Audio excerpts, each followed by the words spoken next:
투미TV 시청자 여러분 반갑습니다. 당신의 부동산 주치 김재경 소장입니다. 오늘은 조금 특별한 시간 가져볼까 합니다. 바로 공공재개발 어디가 지정될 것인지 한번 맞춰보는 시간 해볼까 합니다. 오늘 저와 같이 공공재개발에 대하여 설명해 주실 전문가분 나와 계십니다. 안녕하세요. 안녕하세요.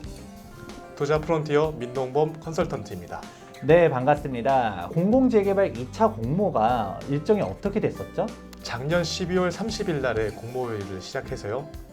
지난 3월 말까지 공모를 마감을 했습니다. 그래서 지금 1차적으로 구청에서 서울시로 추천지를 올려놓은 상황이고요. 조만간 발표를 앞두고 있습니다. 원래 발표 예정일은 4월 달 정도로 되어 있었는데 대선하고 지방선거가 있다 보니까 지금 밀려서 6월 달 지금 발표 예정 중이라고 소식이 들려오고 있습니다. 네, 그렇다 보니까 정말 중요한 시점이라고 할 수 있는데요. 구체적으로 어떤 지역들을 눈여겨봐야 되는지 한번 정리해보는 시간 가져볼까 합니다. 우선 공공재개발에 대한 간단한 정리를 좀 해볼까 합니다. 우리가 공공재개발은 크게 공동시행자 방식과 직접시행자 방식으로 나눠서 5.6부동산 대책 공공재개발 그리고 2.4부동산 대책의 공공재개발 이렇게 나누게 되는데요. 여러분들이 항상 두려워하는 신규 매매 계약하면 현금 청산 당하는 그런 부분들은 바로 2.4부동산 대책의 도심 공공주택 복합 사업입니다. 그렇기 때문에 오늘 다루는 내용은 5.6부동산 대책 공공재개발이기 때문에 걱정하실 부분은 아니다라고 이해를 하시고 넘어가시면 좋을 것 같고요. 많은 분들이 선호하는 공공재개발 유형입니다. 이 사항에 대하여 우선은 공공재개발에 대한 1차 후보지 선정도 있었었고 1차 후보지 공모에 따른 2차 후보지 선정도 있었는데 이번 사항 같은 경우는 2차 공모 결과를 곧 앞두고 있다 이렇게 이해하시면 좋을 것 같아요. 오늘의 메인 주제죠. 어떤 지역이 지정이 될 것 같은지에 대하여 우리 시청자분들에게 팁 좀 알려주시겠어요? 사실 이걸 일어나지는 않은 일을 예상하는 게 굉장히 어려운 일입니다. 하지만 과거에 선정된 구역들하고 지난 공모에 대한 보도자료를 보면서 자세히 보시다 보면 힌트가 다 나와 있거든요. 그래서 자료를 보면서 제가 좀 더 디테일하게 설명드리도록 하겠습니다. 사업 개념을 보시면은 사업성 부족 등 사유로 정체된 정비구역이 사실 가장 큰 핵심 포인트입니다. 왜냐하면 민간 개발 방식으로 진행할 때는 75%의 동의율이 있어야지 사업이 안정적으로 진행될 수가 있거든요. 근데 공공재개발 같은 경우에는 3분의 2, 그러니까 즉 66.7%만 진구를 해도 앞으로 사업을 같이 진행할 수가 있다는 게 있고요. 재정비 촉진지구 같은 경우에는 과반수 이상의 동의만 받아도 사업이 진행될 수가 있습니다. 그래서 이 동의율이 사실은 굉장히 큰 이점으로 다가오기 때문에 기존에 조합 설립을 못해가지고 지지부진했었던 정비구역들이 아마 공공재개발로 선정될 가능성이 굉장히 높다 보시면 될 것 같고요. 두 번째는 공공성 요건 되어 있고 임대 공급 확대라는 표시가 있는데요. 공공재개발의 가장 큰 목적은 뭐냐면은 주택 개발을 해서 임대 아파트를 많이 확보하는 것이 공공재개발의 가장 큰 핵심이라고 볼 수가 있습니다. 지난 공모 보도자료를 보면서 앞으로 조금 더 어디가 될 수 있을지를 보도록 하겠습니다. 작년 12월 29일자로 보도자료가 나왔고요.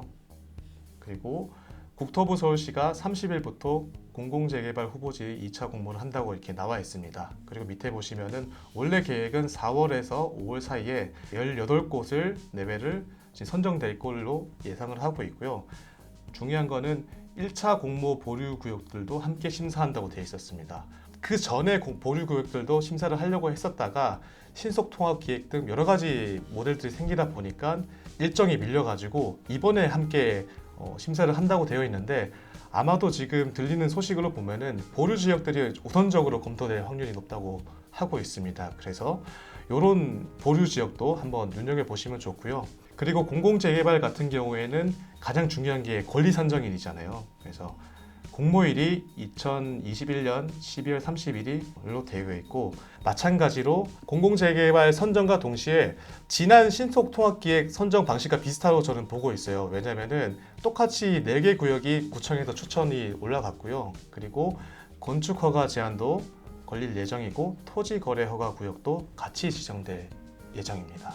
이 페이지에서 눈여겨보실 거는 도시재생지역이 공모가 가능하다라는 이 표시를 눈여겨보실 필요가 있습니다. 원래 기존 1차 공모 때는 도시재생 지역이 신청이 불가하도록 되어 있었어요. 그래서 낙후된 지역으로 굉장히 유명한 뭐 창신동이라든지 뭐 송정동이라든지 그런 도시재생 구역들이 기존에는 아무리 동의서를 많이 모아도 신청 자체가 불가했었는데 이번에는 정상적으로 다 신청을 해서 서울시까지 공무안이 다 정상적으로 다 올라갔다는 게 눈여겨보실 필요가 있습니다. 왜냐하면은 신규로 진행될 구역보다 노도라든지 이런 점수들이 훨씬 더 높기 때문에 선정될 가능성이 더 높다고 볼 수가 있겠습니다. 다음 장에서 눈여겨보실 것은 초기 공모 시 10%에서 30%로 상향이 됐으며 이거는 신속통합계획과 똑같은 형식으로 가고 있습니다.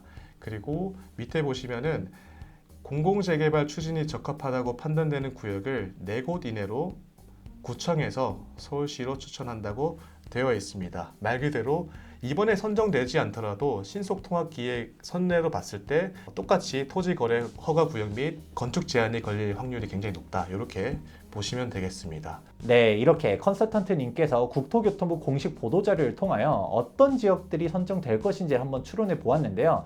그런데 여기서 기존에 선정된 지역들도 좀 참고할 필요가 있지 않을까 싶어요. 네, 맞습니다. 사례를 보시면은 1차 후보지는 8곳이 이렇게 포함되어 있고요. 정비구역은 지정은 됐었는데 조합 설립을 못한 8곳들이 1차로 먼저 선정이 됐었고요.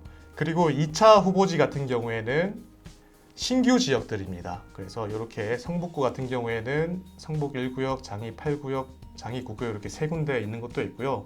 어떤 구역들은 없는 곳도 있고 어떤 구역들은 한 군데씩 이렇게 된 곳들이 있는데 여기서 가장 큰 힌트가 있습니다.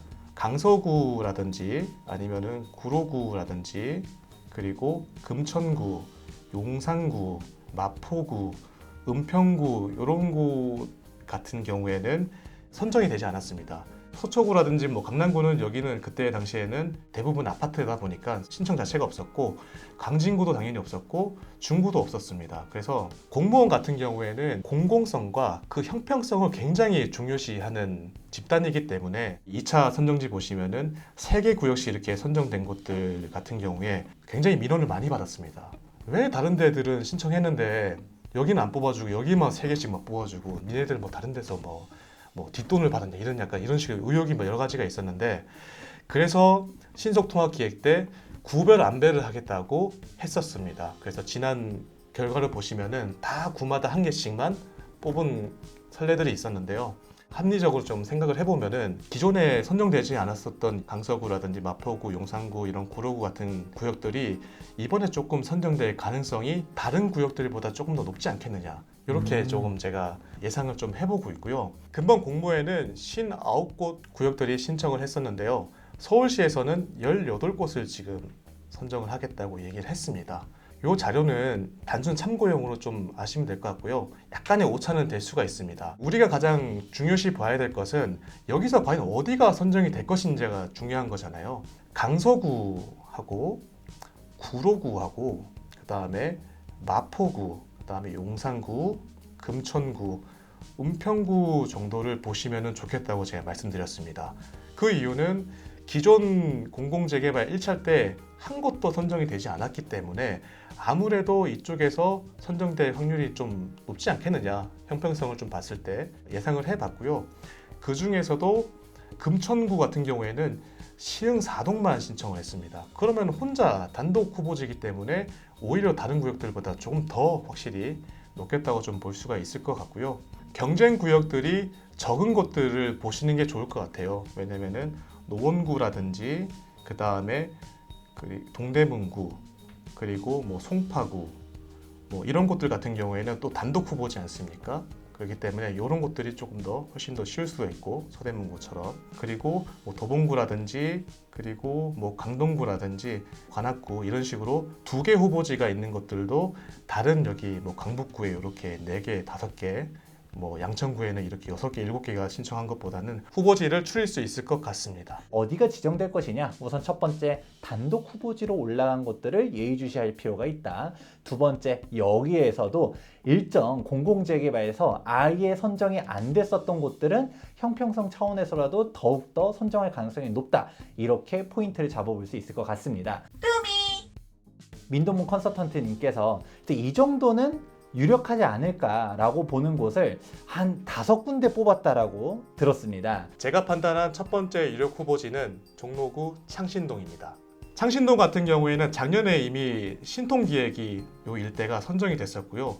그리고 지난 4월 달에 창신동 남측 상업지역이 정비구역이 또 한번 1, 2, 3, 4구역이 선정이 됐었습니다. 그래서 지금 남은 구역은 이렇게 9구역, 10구역, 대략적으로 12구역이 남아있는데 여기 3개 중에서 한번 되지 않겠느냐 개인적으로 좀 생각을 해보고 있습니다. 왜냐면은 창신동이 세입자 비율도 굉장히 높고 그리고 노후 비율이 거의 서울시에서는 탑급에 해당되는 지역이기 때문에 이번에 여기 한 구역이 선정되지 않을까 예상해 봅니다. 그리고 두 번째 지역은 마포구에 위치해 있는 아현 1구역입니다. 아현 1구역은 기생충에 나와 있는 돼지슈프로 굉장히 유명한 구역인데요. 여기 같은 경우에 지난 민간 재개발로 원래 구역 지정을 하려고 했다가 조합원 수가 워낙에 많다 보니까 사업성이 안 나서 지지부진했었던 곳입니다. 근데 여기가 공공재개발을 통해서 그 종상향과 용적률 증가를 보너스를 받아야지만 사업이 진행될 수가 있거든요. 그러다 보니까 여기 같은 경우에는 민간 재개발로 더 할 수 없는 구역이다 보니까 공공재개발로서 유력한 후보지가 되지 않을까 생각해 봅니다. 다음 세 번째 지역은 금천구에 위치해 있는 시흥사동입니다. 구역 경계는 대략 여기 언덕 위쪽에 있지만요. 바로 앞에 신속통합기획이 작년에 또 하나 선정이 됐었고요. 바로 위에는 3080 후보지가 또 선정이 되어 있습니다. 여기가 왜 유력하냐면은 금천구에서 유일한 후보지입니다. 그러면 앞서서 설명해 주셨던 부분 중에서 단독 신청한 곳을 주목해라. 그리고 이전에 공공재개발 선정하지 않았던 지역이 선정될 가능성이 높다라고 했는데 금천구는 일전에 공공재개발 선정이 안 됐었던 곳이었죠? 예, 맞습니다. 그렇다 보니까 시흥사동이 유력하다라는 이유가 여기에 있겠네요. 다음 네 번째 구역은 구로구에 위치해 있는 구로동 구역입니다. 구역이 굉장히 작아요. 이렇게 조그맣게 이렇게 되어 있는 구역인데 구역 면적이 작으면 작을수록 사실은 진행이 빨리 됩니다. 왜냐하면 이해관계자가 굉장히 적기 때문에 사업성은 좀 떨어질 수는 있겠지만 속도는 빠를 수가 있거든요. 구로구 같은 경우에는 2개 후보지가 지금 신청한 구역이다 보니까요. 여기가 조금 더 작기 때문에 지난 1차 선정 사례를 봤을 때 조금 더 유력하지 않나 생각해 봅니다. 마지막으로는 용산구에 위치해 있는 원효로 3가 1구역이 선정되지 않을까 조심스럽게 예상해 보겠습니다.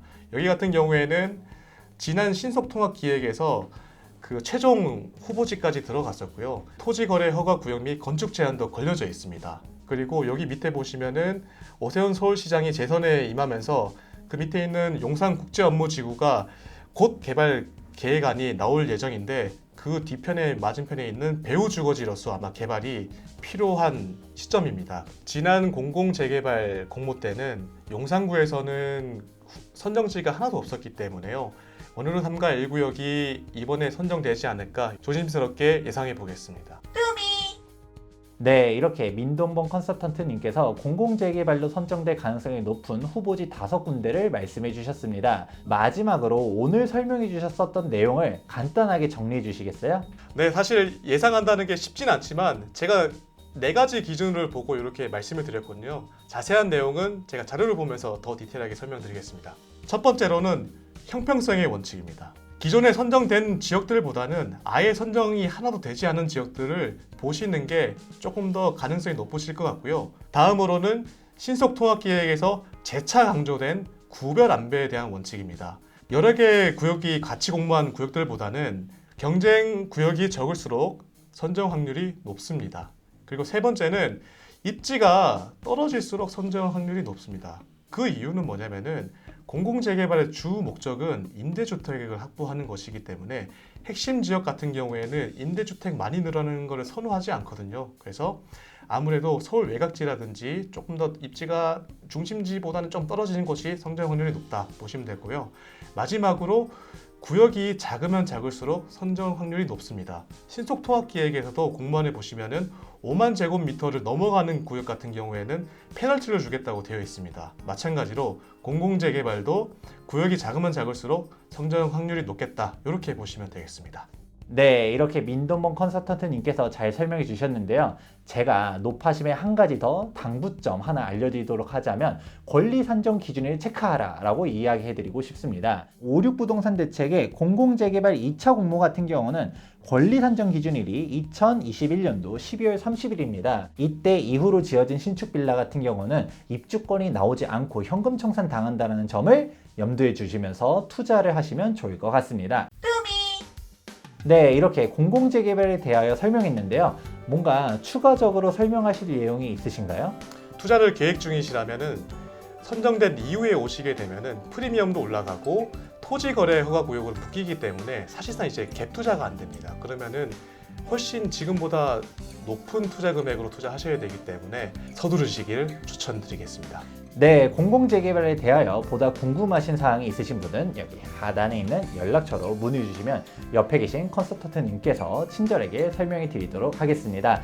오늘 영상은 여기까지 하도록 하겠습니다. 도움이 되셨다면 좋아요와 구독하기 눌러주시기 바라면서 지금까지 부동산 주치 김재경 소장과 투자 프론티어 민동범 컨설턴트였습니다. 감사합니다.